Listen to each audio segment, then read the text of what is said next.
കർത്താവേ, ഞാൻ അങ്ങയുടെ നാമത്തിന് സ്തോത്രം ചെയ്യേണ്ടതിന് എൻ്റെ പ്രാണനെ കാരാഗൃഹത്തിൽ നിന്ന് പുറപ്പെടുവിക്കണമേ. സങ്കീർത്തനക്കാരൻ ദുഃഖത്തോടെ പ്രാർത്ഥിക്കുകയാണ്. എനിക്ക് പാട്ടുപാടാൻ കഴിയുന്നില്ല, സ്തോത്രം ചെയ്യാൻ പറ്റുന്നില്ല. മനുഷ്യനേൽപ്പിച്ച മുറിവുകൾ, സാത്താനേൽപ്പിച്ച മുറിവുകൾ, ശരീരത്തിലെ ഏറ്റ മുറിവുകളെല്ലാം ഉണങ്ങി. പക്ഷെ മനസ്സിൻ്റെ മുറിവ്, അത് കാരണം സ്തോത്രം പറയാൻ പറ്റുന്നില്ല, പാടാൻ പറ്റുന്നില്ല, സന്തോഷിക്കാൻ പറ്റുന്നില്ല. റാഗിങ്ങിന് ഇരയായ കുഞ്ഞുങ്ങളുണ്ട്.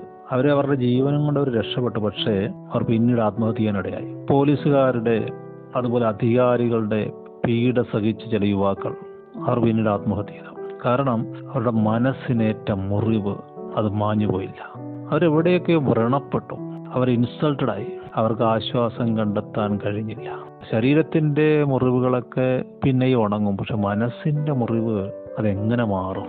സങ്കീർത്തനത്തിൽ പറയുന്നു, കർത്താവേ, നീ എന്നോട് ഉപകാരം ചെയ്തിരിക്കയാൽ നീതിമാന്മാർ എൻ്റെ ചുറ്റും വന്നുകൂടും. അതൊരു സന്തോഷമുള്ള കാര്യമാണ്. ദൈവം നമുക്ക് ഉപകാരം ചെയ്യുമ്പോൾ നീതിമാന്മാർ, വിശുദ്ധന്മാർ നമ്മുടെ ചുറ്റും വന്നുകൂടും. തിരിച്ചു നടത്തെ നീതിമാന്മാരുടെ നടുവിലേക്ക് നമ്മൾ ചെന്നാലോ കർത്താവിൻ്റെ ഉപകാരം കിട്ടും. എവിടെ വെച്ചാണ് നിങ്ങൾക്ക് മുറിവേറ്റ? സ്കൂളിലാണോ, കോളേജിലാണോ, പോലീസ് സ്റ്റേഷനിലാണോ, കോടതിയിലാണോ, ജോലി സ്ഥലത്താണോ, മേലുദ്യോഗസ്ഥനാലാണോ, അയൽക്കാരാലാണോ, രാഷ്ട്രീയ പാർട്ടികളാലാണോ, സ്വന്തം കുടുംബാംഗങ്ങളാലാണോ? സഭയിൽ വരിക. അവിടെ ഒരു മനുഷ്യനും വലിയവനല്ല, കർത്താവ് തലയായിരിക്കുന്നു. ധൈര്യമായിട്ട് വരിക. അവിടെ നിങ്ങൾക്ക് ആശ്വാസം കിട്ടും.